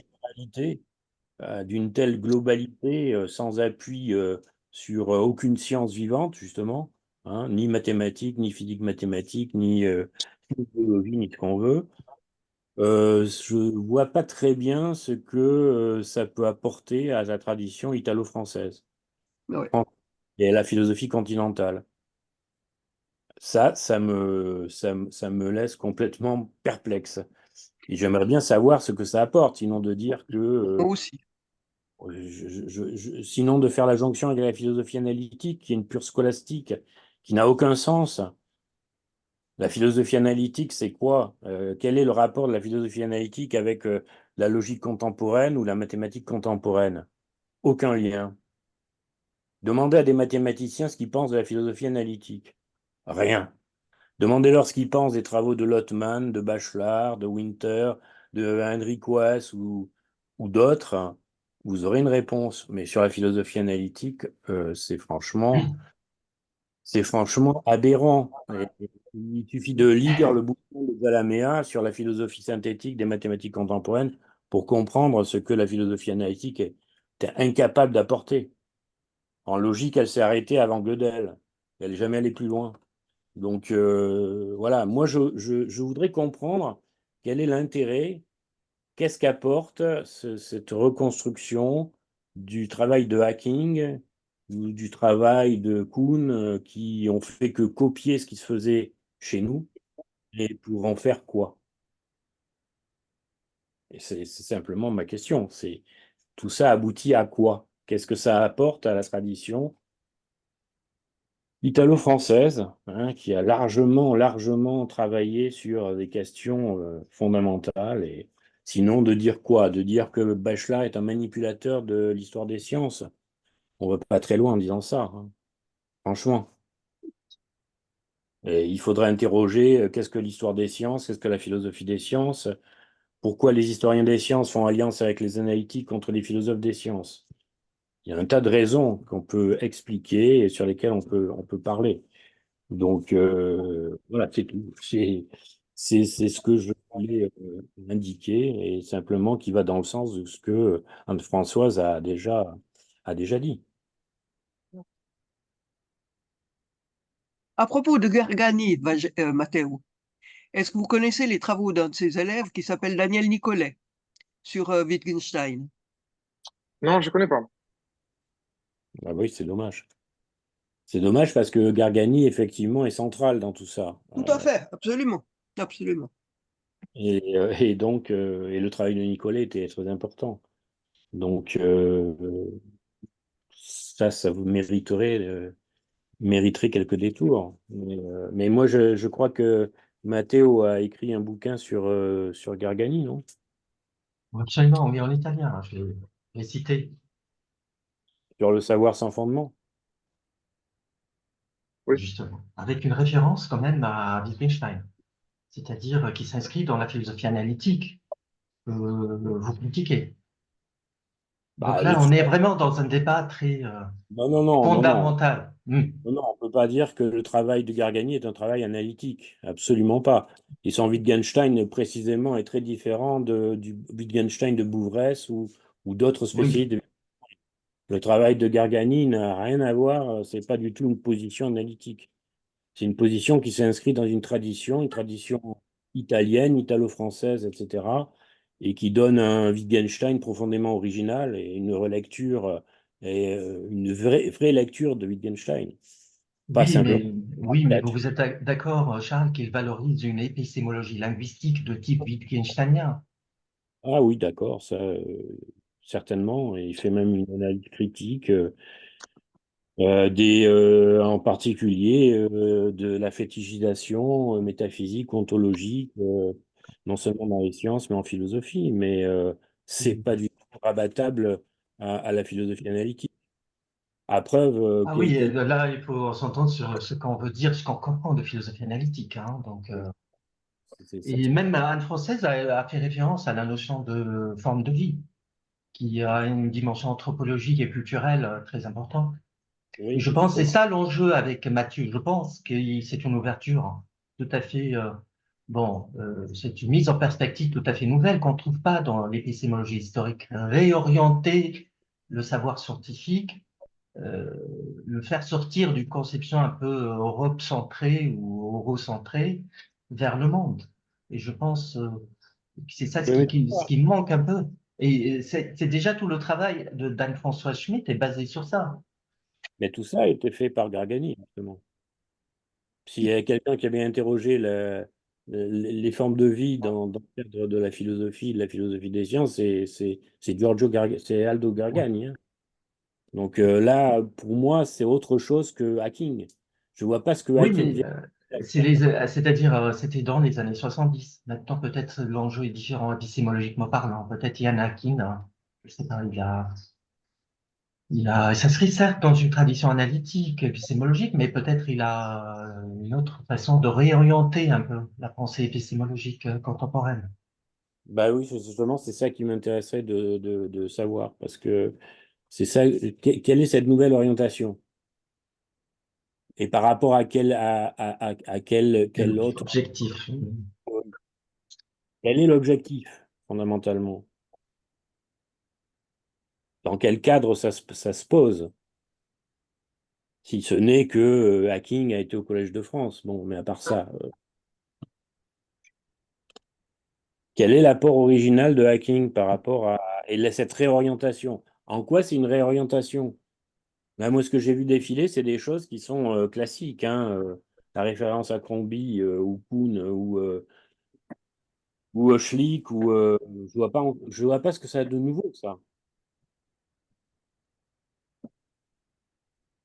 Je rebondis seulement sur une chose. Je pense qu'il y a beaucoup de malentendus et beaucoup de discussions qui ne m'intéressent pas forcément beaucoup, mais si mon avis est demandé, je peux précisément m'efforcer de préciser ma position. En tout cas, j'ai jamais dit que Bachelard manipule.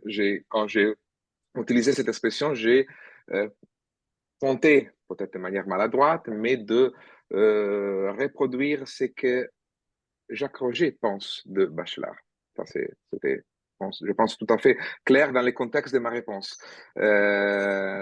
qui m'est sollicitée sur Jacques Roger. Je disais, il y a toute une série de personnes qui peuvent penser que Bachelard, c'est de la manipulation épistémologique de l'histoire. Donc, euh, je voulais juste préciser ça, si cela crée de l'étonnement. J'ai, Non, c'est pas de euh, l'étonnement. pas d'étonnement. Simplement, qu'est-ce que ça apporte d'affirmer quelque chose de ce type-là qui est plus que discutable, enfin, qui est une position idéologique Laquelle? de, de, de de, Jacques Roger. de ce que Ok. c'est. Donc, je vois pas ce que ça apporte au débat. Ça donne l'idée, j'imagine. C'était pas moi de tirer Jacques Roger de la discussion. Ah, c'était Moi, j'ai réagi à Maïssa, une oui. question. J'ai réagi à une question que j'ai trouvée intéressante parce que justement, comme Jacques Roger, il y a toute une, je pense que sa position représente une série de personnes qui encore pensent que euh, faire l'histoire des sciences, ça s'est fait en évitant l'anachronisme, en regardant le passé avec les yeux de gens du passé et en mettant entre parenthèses notre présent, les normes de la science. Et je pense avoir donné l'impression que c'est pas l'historiographie pour laquelle je prône. Donc, désolé si c'est ça, c'est pas une grande nouveauté ou c'est seulement une porte ouverte sur le versant français, mais je essaye de montrer comment là où on ne les soupçonne pas, il y a des tentatives d'hybridation, hybridation d'un langage avec un présentisme, avec une manière de présenter les choses déjà plurielles et ouvertes à des standards qui sont moins eurocentriques. Si c'est pas King qui l'a fait, c'est sans doute Karine Chemla, c'est sans doute Geoffrey Lloyd qui ont essayé, surtout Geoffrey Lloyd aussi, en utilisant la notion de style dans les syllages de King, d'aller voir pourquoi les Chinois, pourquoi la démonstration a été inventée en Grèce. Et donc, on ne peut pas se contenter des choses qui ont été dites dans les années 90. C'est un projet de recherche ouverte qui continue. Il y a beaucoup de spécialistes qui travaillent dans ces domaines. Et donc, je me limiterai pas à déprécier tout ça en disant tout a été déjà dit en Italie ou en France. Donc, c'est fini. On fait que répéter ce qui a déjà été dit. Ça serait déjà pas mal de pouvoir répéter ce qu'ils disaient à cette époque-là, je vous signale. Quant à la Mm. philosophie ouverte, les auteurs qui ont forgé la philosophie ouverte, c'est Gonset et Bachelard. Donc la nouveauté, je vois pas très bien où elle est. Et dire oui, s'en tenir à ces années-là, mais qu'est-ce que ça veut dire ça? C'est quoi cette histoire de présentisme, c'est une nouvelle mode, c'est quoi? Ça s'appuie sur quoi? Bah, je sais pas, là, il y a un problème, là. C'est-à-dire où on accroche la sociologie, Ouais, ça ouais. devient de la sociologie, et c'est plus de la philo. Euh, Et quant à l'histoire des sciences, il y a beaucoup de choses à dire là-dessus, hein. Qu'est-ce que c'est l'histoire des sciences? Est-ce que ouais. Bachelard est un historien Alors, des sciences, un philosophe des sciences? merci Charles pour ce débat, mais il ne faut pas que ce soit un duel. Je veux que ce soit pas non. Alors, moi, j'ai quelques questions pour vous, Mathieu. D'abord, quand on dit, moi, quand on parle de style, c'est comme dans le sens d'Anne-François, c'est-à-dire on va se rappeler la stylistique, son rapport au langage, à la littérature, la façon d'avoir un style, c'est de distinguer, de se démarquer des autres. Là, vous avez un usage de style qu'au contraire, on va rejoindre les autres dans un peu une compréhension collective ou dans un, comme vous dites très bien, c'est un métaconcept qui est un peu synonyme de ce qu'on trouve chez Quine, le schéma conceptuel, ou ce qu'on trouve chez Kuhn, le paradigme.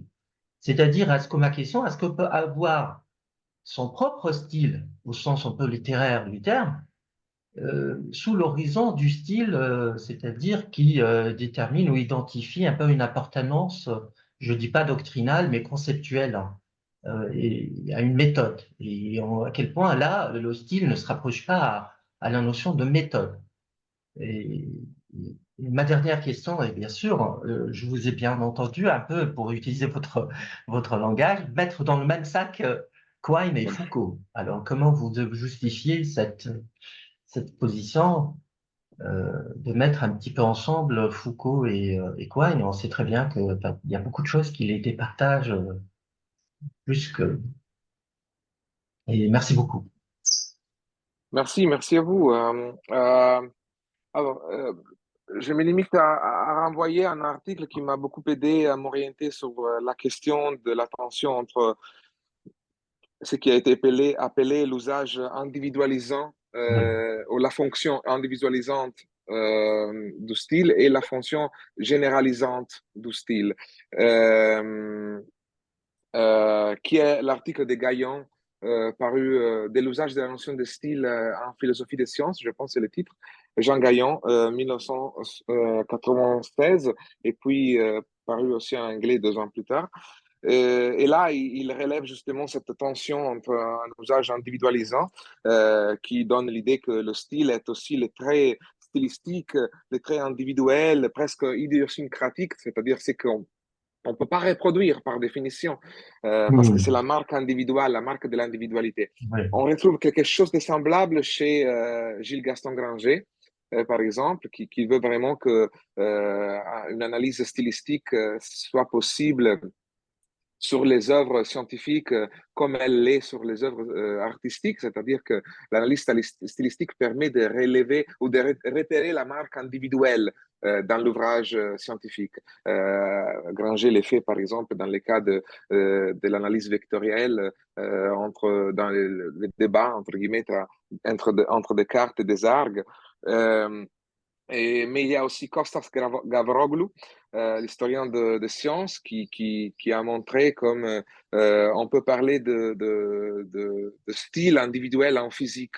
Euh, euh, et donc voilà, il y a des exemples, mais c'est vrai que la plupart des exemples portent sur, parmi les usages, même bien au-delà de hacking, qu'on fait de cette notion de style en histoire et philosophie des sciences. J'ai montré un peu dans les mosaïques avec tout le visage, les têtes des gens qui sont, juste à titre d'exemple, qui se sont intéressés au style à différents degrés, dans différentes manières. C'est plutôt l'usage généralisant ou la fonction généralisante du style qui prévaut, qui semble être un peu plus mise en avant. Et effectivement, dans ces usages, la notion de style est rapprochée à la notion de méthode. Et là, on pourrait effectivement se demander qu'est-ce qu'on gagne à parler de style au lieu de méthode au pluriel. Là, j'ai pas une réponse définitive, c'est-à-dire que moi, j'ai des pistes possibles. Et l'effet, c'est que historiquement, la notion de style, déjà, elle a pluralité, je dirais, que lui est intrinsèque, c'est-à-dire que on parle difficilement de style au singulier, alors que quand on parle de style, on a en tête un style par rapport à d'autres. C'est une notion intrinsèquement plurielle, alors que cela n'a pas toujours été le cas avec la notion de méthode. Donc, c'est aussi une réaction de la part de ces philosophes et historiens de dire, mais non, parlons plutôt de style pour se démarquer des discussions autour de la méthode, comment la formaliser, tout ça. Et puis, il y a toute une série de choses, la notion de style porte avec soi la possibilité d'une contextualisation plus fine. On se demande le style de quelle époque, un style de quel pays, de quel moment historique ou de quel contexte. Et tout cela a contribué à articuler un peu mieux l'image des sciences comme faite dans différentes régions du monde, avec différents critères. Et donc, sans doute ça. Sur Foucault, voilà, il y a d'autres choses à dire, mais je ne veux pas trop parler. Et sur Foucault-Quine, l'ouvrage de 1975, je pense que pour un lecteur de Foucault, elle peut sembler très... il n'y a pas Foucault dedans, l'ouvrage de Hacking, je veux dire, Why Does Language Matter to Philosophy?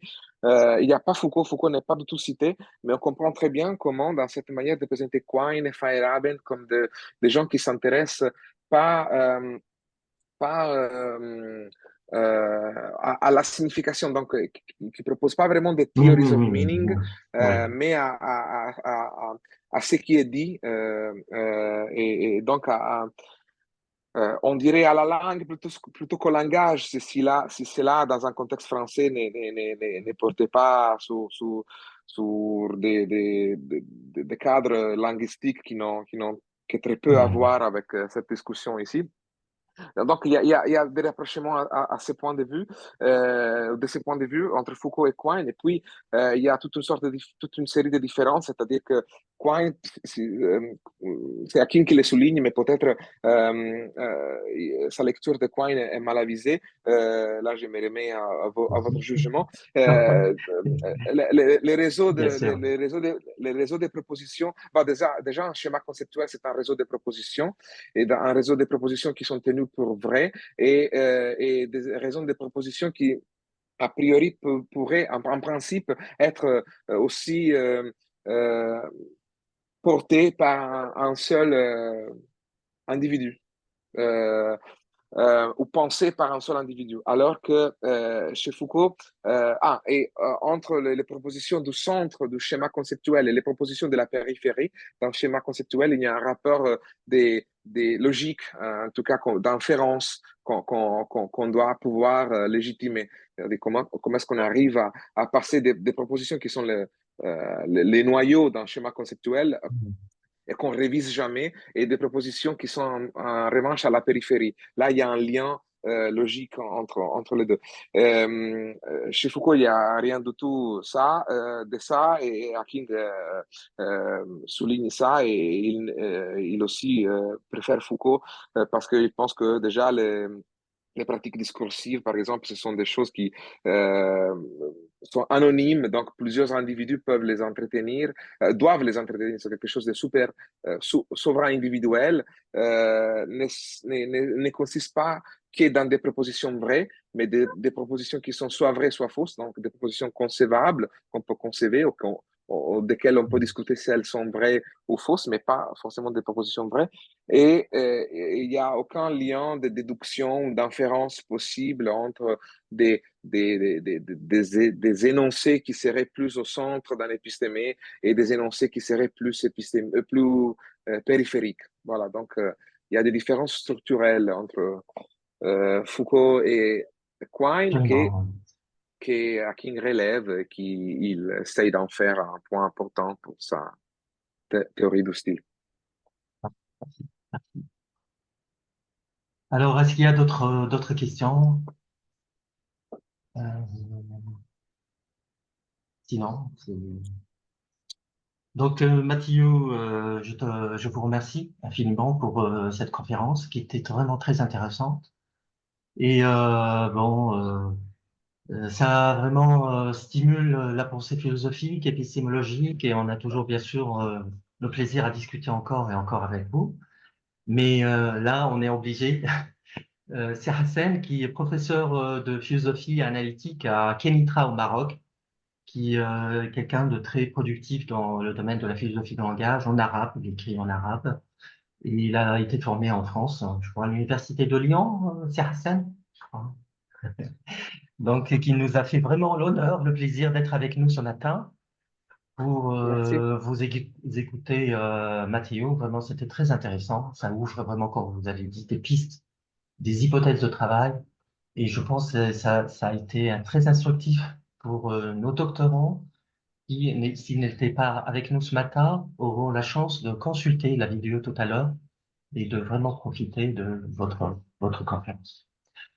Donc, je vous dis à très bientôt. Demain, on aura à la même heure, on aura Jean-Claude Dumancel, qui est une référence en France, qui va justement nous parler de philosophie analytique. Et il va nous parler de la philosophie analytique de la religion et de l'anthropologie sociale à la théologie naturelle. Donc, ça sera demain à 10 heures du matin, heure de Paris. Et on aura le plaisir d'écouter encore je crois, une deuxième fois dans ce séminaire Jean-Claude Dumancel, qui nous fera vraiment l'honneur de- de discuter avec lui, comme c'était vraiment le cas, et très ouvert, une discussion très ouverte, un débat très ouvert, et franc. Et je pense que c'est ça la philosophie, c'est-à-dire c'est toujours la possibilité de critiquer et de démystifier ou de remettre sur la table des tabous, des sujets qui peut-être, parce que vraiment, c'est ça la philosophie, il faut toujours avancer et on ne peut avancer que par la critique et par l'élaboration, la construction de nouvelles pistes, hypothèses de travail. Sinon, la philosophie, bien sûr, va stagner. Et bon, il y a des gens qui pensent que la philosophie n'avance pas, ne progresse pas. Et on revient aux mêmes questions, je pense, mais d'accord, mais quand même, on revient aux mêmes questions avec un style nouveau. Je crois que c'est ça qui a été mis au jour ce matin, la question de style. Et je remercie beaucoup Mathieu. Et je vous dis à très bientôt. Merci beaucoup à toutes et à tous. Merci. Merci. J'ai beaucoup aimé. Au Merci. revoir. Au revoir. Ciao.